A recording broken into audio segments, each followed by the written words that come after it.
Amon-Ra St. Brown. I think we can all agree he's kind of the major cog to this offense and makes everything roll a little bit smoother. Yes. He had some things to say about Ben Johnson, who I think we can all agree we were very happy when he re-signed last year. Yes. Not sure if we're going to expect that again at the end of this season, but they were just talking about how he's helped him, how he's helped Amon-Ra St. Brown as a team and the offense. Let's hear what he had to say. Bold question for you. Offensive coordinator Ben Johnson, I think he's one of the most respected in the game. What's it like working with Ben Johnson?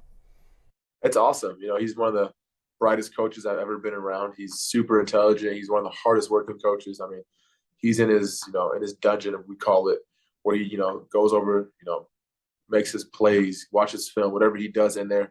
He's in there all the time, dissecting defenses, trying to get a beat on what they're doing, what they like to do. He's been awesome to me. I love Coach Ben Johnson. I don't think without him, I would, this whole thing would have started from him. He's part of the reason why, towards that back half of my rookie year, I started getting more targets and more things going my way was because of him. So, I can't thank him enough. Obviously, there's other factors that go into it, but he was a huge part of it. And man, I love having him, on our coaching staff, calling our plays. I have full confidence in whatever he calls the game plan every week, because I know he puts the work in, and that's something that I respect because me, myself, I like to pride myself on my work ethic and how hard I work. And so when you have a coach that's working, timeless hours on trying to get his guys in the right place to make plays, you can do nothing but respect it and go out there and give it your all. Yeah, there's no question about it. It's been really fun to watch the entire Lions offense under Coach Johnson with yourself. It's been amazing. And I think that's one thing that we don't discuss enough as people talking about the Lions. We talk about how good the players are, how good the coaches are. But I think one thing we miss a lot of times is how good these coaches are at developing talent. And that's been a major part of Brad Holmes' drafts looking so damn good. These guys knowing how to bring along these guys in specific ways. Like even this year, by example, you have a Brian Branch who's getting a ton of snaps. Right. You have a Laporta who's getting a ton of snaps. But Jack Campbell, they kind of slowly given snaps to and moved him from middle out to a different linebacker position, and they're bringing him along at a different pace than these guys because these guys know how to develop talent. And it's one thing to have talent, it's another thing to be able to grow that talent, right? And stick the thing you hit on. Nobody notices what you're talking about unless it's not happening. Right. When the talent isn't being developed, a la Chicago, like what quarterback wants to be drafted by the Bears? Because what is the word on the street? Right. Eberflus does not know how to develop quarterbacks. Right. Yeah. So when it's not happening, it's really magnified. When it is happening, it's kind of brushed under the rug because it's like taken for granted that, oh, no, we just got good players. No, these guys are being developed. Yes. Yeah, and I think Amon-Ra speaking to Ben Johnson, like that's one thing that if Ben Johnson decides to leave at the end of this year, which writing's on the wall, most likely he will. He did us a favor by coming back this year. But that player development is such a major part, like I said, to Brad Holmes drafting and to even a guy like Jared Goff, coming in, a seasoned veteran who had been to a Super Bowl, played for multiple head coaches, but then he comes here and you see the maturation, you see the development of him as well. So as much as we want to praise Brad Holmes for drafting the right guys, one of the main things that he's drafting is coachable guys. Because there's also guys that come into the league that are just like, I'm in the league. Like, I'm good enough. Part of my fear about J-Mo, not saying that's completely him, but I get those vibes sometimes. It's just like, I have the talent, just leave me alone. It's like talent's one thing. Talent and hard work will make you something special. Make you special. And that's a fair point because you do I remember being when I was scouting and doing the background checks on guys and just trying to pick out a guy that fits, that has the DNA to come to your organization and be successful. Man, it's hard. The hardest thing to uncover is what's inside of a player that you just don't know if he has that extra push to do the extra work. Is he gonna stay late? Is he gonna be here early? Because unfortunately, when you are interviewing players and you're interviewing friends and all, they're gonna all say the right things. He's the best. Do we interview guys from North Carolina? And I promise you, they were taught in class what to say because they all said the same shit. And I was Well, like, that's good. I mean, that's good coaching for I them, said, right? these fuckers they've been rehearsing. I said, they all say the same thing. Yeah. You know? And then when you mess around and get one of them and you see and you start working with them and you like, this fucking guy's lazy as shit. It pisses me off. You know what I'm saying? Like, Right. How did we miss that? Well, and another thing that I don't think we talk about enough, too, with athletes is, like, supreme athletes, right? You've been the best guy since you were in Little League. You were the best guy in high school. You got to college. You're still the best guy. But now you're going up against a guy who has the same athletic ability as you, but wasn't given the same advantage, has worked his ass off to get there because he was undrafted. Right. And you saw that last night with the quarterback matchup with Carolina in Chicago. That was an undrafted quarterback going up against the #1 overall draft pick. And did it really matter where they were drafted last night? Not one bit. And that's one thing I think gets lost a lot. Like, man, that kid's great. But has he been challenged? Has he Right. gone up against somebody that's just as great as him? Right. And that's when you can really tell what these guys are about. Right, and a lot of time you want to see a guy in adverse situations to see how they respond, how they react, what are they going to do next time? Right. How do they work after they've fallen flat on their face? Like, how do they respond? Right. And those are key things that I think guys like Amon-Ra has, and these coaches are able to tap into that and make them even better. Man, what a steal he was in the 4th round. Like, imagine what we would be talking about right now if they didn't have Amon-Ra St. Brown from that 4th round, Spenny.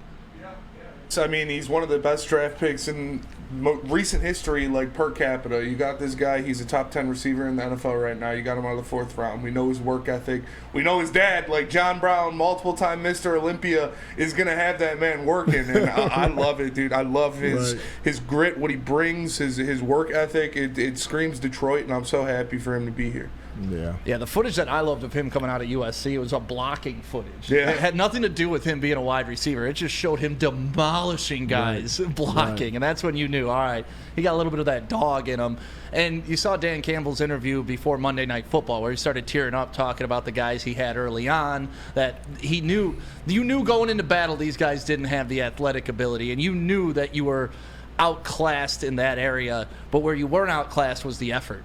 Right. And what those guys sacrifice for you. And that's something I love that these guys can identify in players that nobody else can. Dude, I'm a huge Dan Campbell fan. Love him to death. Man, the crying, man. That bothers me. Does it? As a player, would that bother you if your head coach was crying? The first time he cried after the Vikings game, that's when I was like, oh shit, like Dan Campbell's already been broken by the Lions. Like, that's what I thought. Like, bro, you've only been here a year. You don't know what it's like. This is nothing. How did that hurt you? But now you see, it was different because he was like showing his emotions about how much he cared. right. You know, and that's cool, I guess. But that was a red flag for me, though, too. Come on, Dan, don't cry right now. What about don't Caleb you fucking Williams? cry, Dan. Caleb That's what Williams crying on the sideline to his mom after that game. And like belly crying, Yeah. not like sobbing. like Yeah. like that Yeah. crying. Maybe he's a crier. He paints his nails. So, Do you want to be led by a crier? Honestly, you But he was you a were one of the greatest role players on Yes. a championship. If Chauncey Billups was crying or Ben Wallace was tearing up, would you still like? I don't think Ben Wallace ever cried in his entire life. Maybe when he got punched in the face by Charles Oakley back in the day. Dude, I don't know, man. I'm indifferent. Like, what the why? Look, I remember one time we were playing, we beat the Bulls. This is when the Bulls were good. And we beat them at home. And Doug Collins I think he was crying, man. Maybe in a fake cry, but he was crying. That was his whole team, though, right? Yeah, all that shit goes into okay. it. And so he was like, guys, I just really appreciate you guys winning this one for me.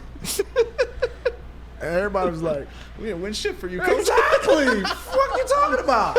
But we didn't adore him like they do Dan. Yeah. We had a different relationship. But one of the reporters told MJ, like, yeah, Doug was crying about, how they beat you guys. And MJ sent a message back. Tell him when they come to Chicago, I'm going to give him a real reason to cry. Oh, God. And 50! Well, I was going to say what happened that next 50! game. I was like, oh, shit. And I took that personally. Yeah. When is it acceptable for a pro athlete to cry, Lindsey? I When you think, get the like, chip?